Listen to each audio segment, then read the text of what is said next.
Coach Ben Olsen here. Sorry about that, Michael. Ben at home this week against LA Galaxy, 2006 championship celebration night, but also coming off 3 shutout victories. Just the vibes of the team and how the team's prepared this week. The vibes are good, as you would expect, with a group that's in good form, but not too good, and that's the kind of trick, and making sure we're very humble right now and hungry and understand what's gotten us to this point. And it's been collective efforts. It's been a real defensive commitment from everybody, and we've been efficient on the offensive end. And they're in a good place. But again, LA is you can see themselves finding who they are, in particular with some of the new additions. And I think they're a different team. They're always a handful. They're unpredictable in some of the build process for them, and they have high quality players. They can hitch in transition. They're good with tight spaces with a lot of numbers in the middle. They put a lot of numbers on your back line, so they have good box presence. This will be a very tricky game. I think so. Start with Danny. Yes, Coach. What did you balance the moment that you think will position, the expectative, the fun? What did you balance? How do we balance kind of this moment? Is I guess I said it, with humility and hunger. And again, if we don't have those two things, I think we'll struggle. This group is experienced. There's a lot of miles over there, a lot of games, and I think they have a good mentality and not getting too high or low right now. So I think they understand the opportunity in front of us, that a game at home against a good opponent, with one eye on Vancouver and St. Louis. So it's a very, very tough week, and we're going to need everybody. So, but we'll try to tackle LA first. Thank you. Michael, anything? All right, we'll go to Dustin. Go ahead, Dustin. Hey, Ben. Dustin. Hey, I know there's been some talk this week about the striker position. Not getting too much into that, but how do you feel Duncan is coming along and integrating to the team? And you also see Bogusz as a possibility playing as a 9? We've looked at Bogusz a little bit at training and maybe even some periods of games where he's a 9. We know he's done that before for LAFC and kind of more of a false 9 role. We know he's a guy that can threaten behind and do that role. Duncan's a true 9, and we brought him here to play that position. And I think he's come along, to your original question, very well. He's a kind of in a situation where we're winning, and it's hard to kind of change things when you're winning games in certain positions. But he's knocking on the door, and I think he brings some different qualities that we need, and I think he's going to be a big piece for this club for the rest of the year. Thanks, Ben. Alex, go ahead. Yes, Coach, good morning. How are you? Can you hear me? Yep. Coach, you won't be available for this match. Talk to us about Juan Guerra. You brought him in. He seems to be well versed in all of this, but I'm sure you have confidence in Profe Guerra. One of my few strengths is that I know I only have a few strengths, and I need to get really, really good people around me. And Juan is one of those. I've been thrilled with him from day one. The second we had a chat about the game, we saw things in the right way before he even entered Houston, and it's been fun working with him. It's been fun watching him grow, both from his on-field presence, him evolving tactically, and also he's a guy that can also help me with relationships. He's bilingual. At this point, he's having to be trilingual because we have so many Brazilians. And again, I can't say enough about how he's progressed And I hope very soon he's leaves me and becomes a head coach in this league, because I think he's that good. But it's not just one. It'd be silly not to mention, again, Kenny and Ezra and Marcelo Santos and the guys that have come up through the D2 program that have also helped me, and Preston Burpo's done, I think, a fantastic job with Bundy this year. Bondi yeah. This year, and it really is. I think Bondi's playing his best. He's playing his best stuff since in his career. I would argue. So I'm supported very well, and I'm thankful for it. Coach, one quickly, you mentioned Marcelo on the coaching staff, but tell us about the new defender, Marcelo Sarachi, joining the club. Maybe the path of him joining, and when do you expect him to maybe hit the field? Cello and cello is how we are differentiating it. He's been great, and he comes with a heavy resume. A guy that's been in a bunch of different leagues and has so much experience, but he's not been playing a lot of games recently. So he's in this preseason mode, and how to get him game minutes, but also build fitness is something we're dancing with and trying to find the balance, especially with a lot of games, and in some ways a thin back line. Coach, thank you for your time. Good luck. Armand, go ahead. Hey, man. Talking about Cello, I'm assuming Anali takes a spot on the bench now, and we can see him as a sub. Is that the plan? Or? That's what you're assuming? Yes, but I'm asking you to. I don't have any answer for that. He is a left back, yes. And I can give you that much. He plays left back, and right now so does Lawrence Anali. So we always try to build competition. Obviously, Lawrence has flexibility in where he can play, and he's been kind of adapted from a more advanced offensive position. So they'll compete, and it's nice. Again, look at the schedule right now and going forward. There's a lot of midweek games, and we're going to need to be as deep as possible. And with the outside back position not as deep as we've necessarily wanted, the timing is right to have some extra depth there. But he's a good player, and he's Uruguayan, and I've always loved Uruguayans. I love the mentality. To me, it's similar to some of the Argentines that come here, and they adapt very well, and they got a nice fire in their belly, and they're competitors. And I'm looking forward to seeing him get on the field. And speaking about Mr. Guerra, talk about that growth in this past year, because he had this opportunity versus Portland last year to step in, and now he gets it again. What growth, what specifically have you seen where he's grown and makes you confident in saying that he's ready to take the next step in his career? Well, keep in mind, Juan has been a head coach. He's been in charge, and I like having head coaches around me.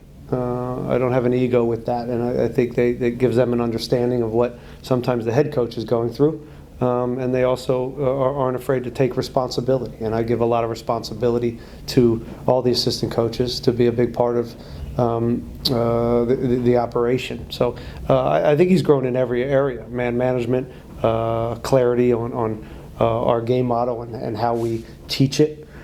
And I think just his overall presence and confidence to lead. So there's not an area that he hasn't grown since he's been here, and I'm looking forward to seeing the game. Of course, we do a lot of work all week together.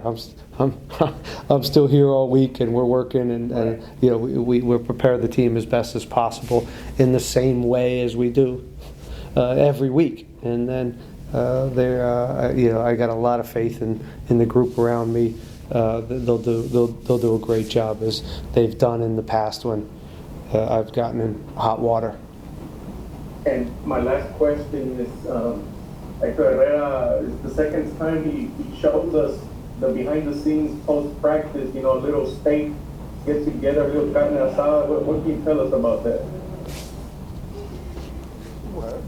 How do you know about that? So, Hector Herrera social. Oh, Herrera. Second time. Hector Yeah, it's the second time. Okay. Posted. Tell us about that. This is a good group, man, and Yeah. they really like each other. They really are in a good place, and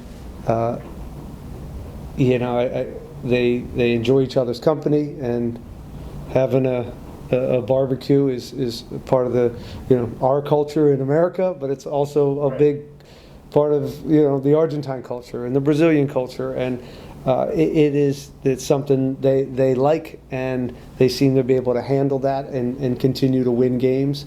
And I love it when I see a group together from all over the world enjoying each other's company.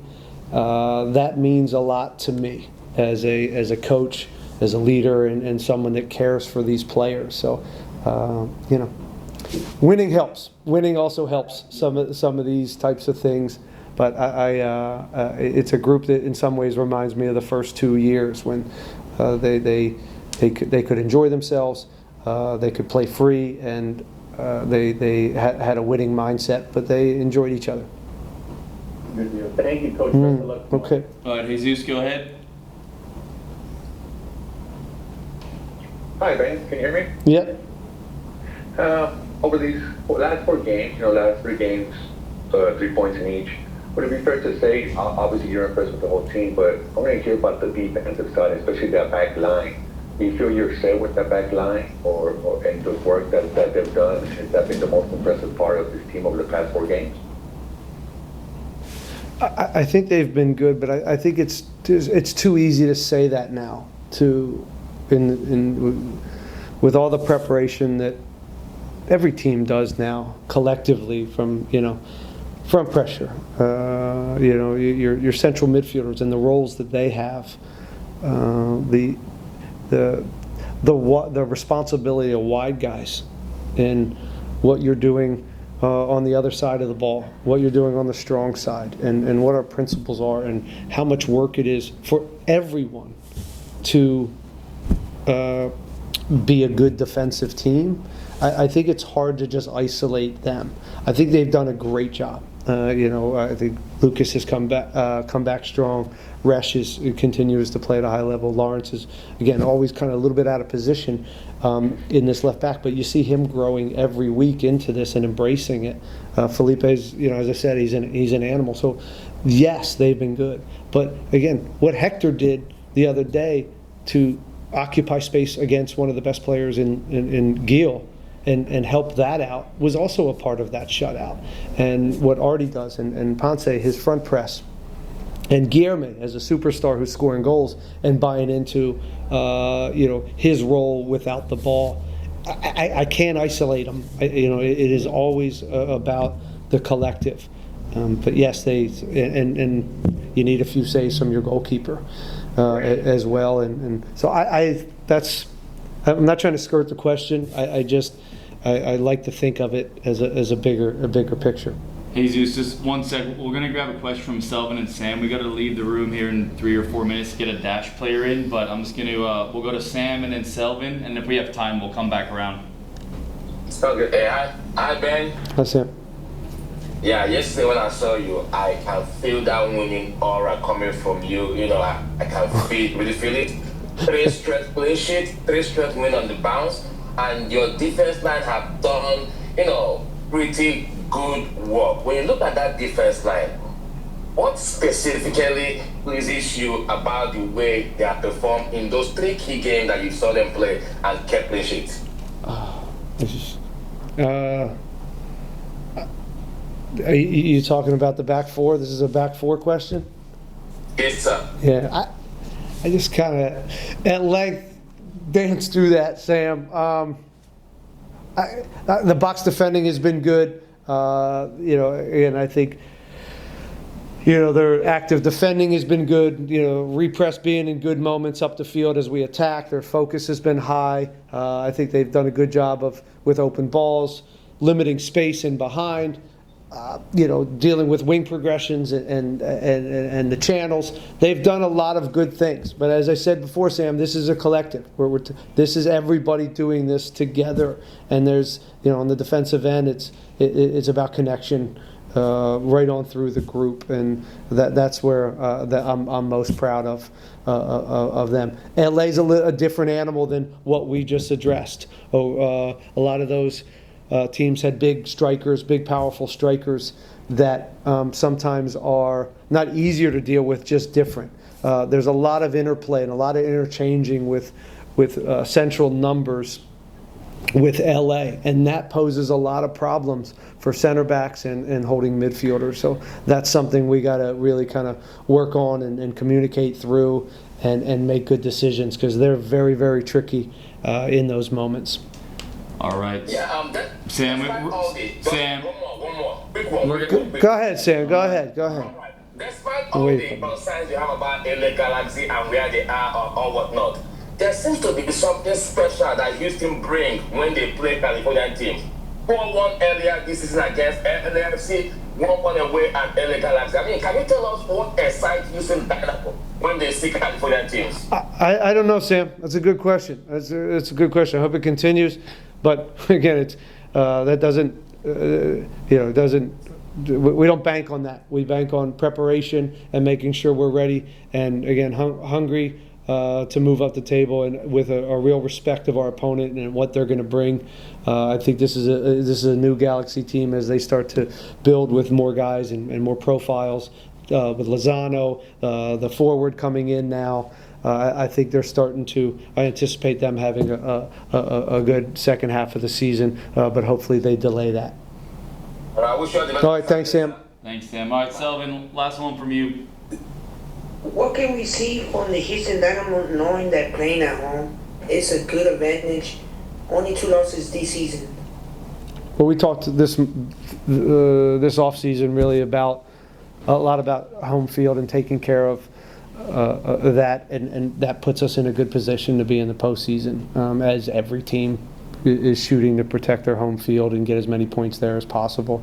At times we have that heat advantage that we think helps us with those points, and last year we just didn't do a good enough job at home, and it cost us. So that was a renewed dedication here with the group and making sure we have the right experience, and the fans have been helping out. They've been coming out. We can feel the energy, and looking forward to getting back home. All right. Thanks, everyone. We'll have a dash player in here shortly with